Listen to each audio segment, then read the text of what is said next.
Butch Thompson and the Auburn baseball team have a crucial series on the road. Who wins this thing?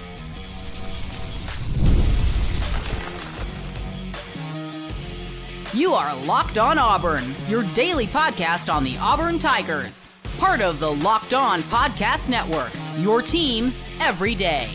Yes, welcome on into Locked On Auburn, your daily Auburn Tigers podcast. I'm your host, Zac Blackerby, and thank you so much for making Locked On Auburn your first or second listen every single day. This is a bonus edition of the show where I am joined by baseball's Lindsay Crosby. You can find his Auburn baseball coverage over at thebarnauburn.com as well as the Barn Baseball Show. Lindsay, the Auburn Tigers, won five of their seven SEC series this season. Mm-hmm. The two that they lost, they got swept on the road against very good SEC teams. They are on the road against a very good SEC team this weekend, as tonight they start things off in Knoxville against Tennessee. Yeah, and there's some similarities in this series to those two losses to Texas and to Georgia, right, but there's also some differences. And so in talking to Brad Law and Senator DeShera on the Barn Baseball Show yesterday, go check that out if you want to, 30 minutes to talk about this, kind of separate this Tennessee team from Texas and UGA, right? Like they are a very good team. Let's not give Tony Vitello bulletin board material because Lord knows he'll use it, but sure, they are a very good baseball team, but they're not on the same level as a Georgia and a Texas. Georgia was number 2 in the country when you went to face them. Auburn held them to season lows in runs and homers for a series, but the offense wasn't there. You dropped the series. Texas is far and away the best team in the SEC this year, best team in the country by leaps and bounds over anybody else. Okay. And you got beat accordingly. I mean, that's going to happen. But this Tennessee team is like Georgia. They hit a lot of home runs. Like Georgia, their ballpark helps them with this. They're on a turf field, which obviously makes defense a little bit tougher because the ball's faster. It's on you quicker. It's harder to cut balls off in the gap and things like that. But outside of starter Liam Doyle, who was pitching on Friday night, gonna be a first round pick, sure, this summer, they're not the same caliber of arms and threats that Tennessee usually has, and that you think about when you think of a top 10 team. Yeah, and the Liam Doyle thing is funny because, yes, he's very good, but Auburn has played him before, but it wasn't when he was at Tennessee. Man, if this isn't modern-day college athletics, but he was at Ole Miss last year, and Auburn did get to him. Yeah, so this is actually his third school in 3 years. He started off at Coastal Carolina, then he went to Ole Miss, and then now he's at Tennessee. When he was at Tennessee at Ole Miss last year, started against Auburn, 3 2/3 innings, 2 hits, 4 runs, 2 earned, 3 walks, and 5 strikeouts. So you knocked him out of the game pretty early. You made him throw 82 pitches in less than 4 innings. So you got his pitch count up. That's going to be the key tonight, by the way. Right. But the annoying thing about this is the players that got those hits for Auburn, none of them are still on the roster. Wow. It was, yeah. And that's college athletics for you. Who were they? You have that? Yeah, it was, so Ike Irish reached on an error, so it doesn't count. But Chris Stanfield, who's at LSU. Caleb Freeman, Carter Wright, like guys who have all transferred out of the program and left. And Gavin Miller. Like those were your hits off of him. Interesting. But you do have guys who carry over who saw him. Eric Guevara obviously saw him. Ike Irish saw him. Derek Fabian saw him. Like you do have some continuity here. Yeah. And when I was talking to Sonny on the show on Thursday, he said one of the biggest things, like, yes, he's a different pitcher now than he was last year. And Butch confirmed that when I talked to him on Thursday afternoon.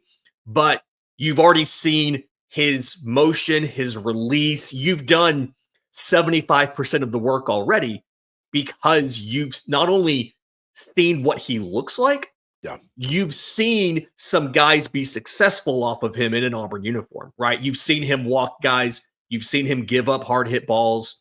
And so the mental aspect is there. The comfort aspect can be there. You just have to be ready for the stuff and the different way he's using it this year.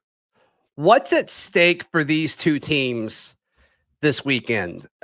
There's talk, with Auburn, and when you look at the postseason and the selection committee, like in basketball, they care about net. Mm-hmm. In baseball, they care about your RPI. Auburn is number 4 when it comes to RPI. Tennessee is 10. I mean, Auburn, you get a little extra juice if you were to win this on the road, of course. What's at stake when you talk about postseason implications for this series? Okay, I think this is going to go a long way towards figuring out seeding for the SEC tournament. Right now, Tennessee is 4th in the SEC standings entering the weekend. But do we care about the SEC tournament? Do people care about the do the coaches care about the SEC tournament at this point? Yes and no. Okay. Yeah. All right. So I'll get there. Auburn's 9th, and then Ole Miss is 8th, by the way, and you play Ole Miss to close the season. Mm-hmm. And the SEC tournament, just like in basketball, you have the bye and the double bye. So if you get the double bye, you only play 3 games. If you have one bye, you play up to 4. If you don't have a bye at all, you play 5 games, right? If you make it all the way to the championship. But in the national seeding, Auburn is in that place right now of they're expected to host a regional, right? But they're not a top 8 seed where they would host a super regional were they to advance. So it's not a national seed, a top 8, but it's a top 16 seed where you would host a regional. And so I think that this series, as Tennessee is one of the teams ahead of you, if you win this series and then handle business against Ole Miss and don't go, one and done at the SEC tournament, because your RPI is so good. You have the number 1 strength of schedule in the country. You have the number 4 RPI in the country. You can get into that top 8 and then be guaranteed, if you advance, a super regional in Plainsman Park. And I think that would be awesome. Man, especially with the first year of it being kind of this revamped, modified version of Plainsman Park. I think that'd be super, super cool. So who wins this weekend? Who are some guys that we're expecting a big series out of? That's on next, right here on Locked On Auburn. Today's show is brought to you by our friends at Supply House. Lindsay, can you imagine being in the market and wanting to buy plumbing, HVAC, electrical work supplies for any of those major trades and not going to supplyhouse.com? I would never do it anywhere other than supplyhouse.com. I mean, they have everything, tons of options, tons of suppliers, live help. Yes. And for the trade pros looking for that extra edge, they've got a free Trade Master program. It offers exclusive perks like a dedicated phone line, free shipping, discounts on every order. You can join it for free by going to supplyhouse.com/TM, and you can start ordering plumbing, HVAC, and electrical supplies with just a few clicks. Plus, use our promo code SH5 for 5% off your first order. That is at supplyhouse.com. Lindsay Crosby, I'm Zac Blackerby. This is Locked On Auburn. The Auburn Tigers take on the Tennessee Vols in Knoxville. Crucial series. I'm gonna believe in the Tigers in this one. I think Auburn wins the series 2-1 this weekend. I have Auburn winning 2-1 as well. Okay. They've revamped the rotation this weekend, right? Sam Dutton's still your Friday night guy. He's been your Friday night guy all year. He's been fantastic. Dutton has a ranch to defend this weekend. He has a ranch to defend against those Liam Doyle and those evil volunteers. But Cam Tilley moves into a second start of his career on the weekend. Yeah. Mayor of Splitter City there. And then Sunday is still a TBA. And I do think it's hard to pick a start for Sunday because you don't know what kind of pitching you're going to need for games 1 and 2. But yeah, I don't know if Auburn can do enough off of Liam Doyle to win tonight's game. I'm confident that Sam Dutton can keep them in it. The question's going to be, can Auburn either hit Doyle around or just run his pitch count up enough to get him out of the game early? Because the Tennessee pen is a bit of a weakness, right? They don't have a ton of guys who in conference play have really been able to shut down an opposing lineup. They give up runs, they give up hits, they are vulnerable. Okay. And so I've got Auburn winning 2-1. I do think you're going to need to hit for power in this ballpark. And so Cooper McMurray is going to be big here. And then Auburn needs to be aggressive on the base paths. I want to predict a huge weekend for Ike Irish. That's not a bad guy to assume is going to have a big weekend. I mean, you're talking about like hitting for power and all that. Like, I just think I think he's always seems to be good for one or two. I think we see a big weekend for Texas Mike. weekend. He's good for more than one or two. Yeah, I mean, Ike is the best offensive player on this team. He's also expected to be a first-round draft pick this summer, and love that for him. Yeah, I love it for us too. Yeah. Getting a couple of those big bats going. Eric Guevara saw Liam Doyle last year. When he's been in the lineup, he's been big. Chris Rembert at the top of the order has hit for some power recently as a true freshman, but really getting on base and then running. Him and Cade Blue are going to have to run quite a bit. And Auburn needs to be aggressive. Tennessee has been bad, no matter which catcher's in the game, at controlling the running game.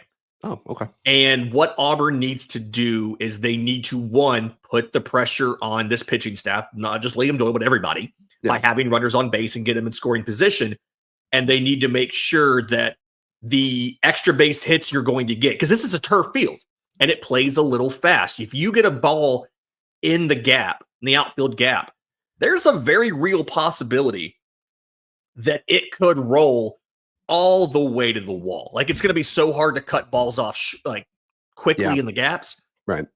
And if you can get a guy in scoring position, that even on a single, that you could score, because it's just guys can't be as aggressive on cutting off balls simply because of how fast they're moving. So I do like this. Yeah.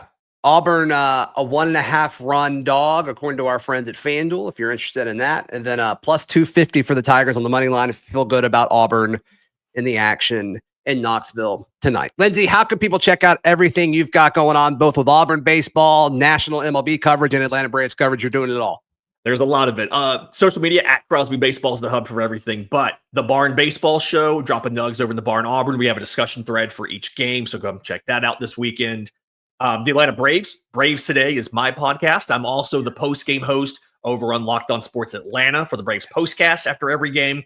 And then Thursday, Friday, Saturday nights, MLB Game Night goes live after the final out of the final game over on Locked On MLB. And we're breaking down every single game from that day in Major League Baseball. Lindsay Crosby, the best in the biz, no question about it. Please like this video. Please subscribe. And if you're tuning in on audio, please subscribe however you're listening and leave us a review. Helps the show out a ton. We'll see you next time. This has been Locked On Auburn.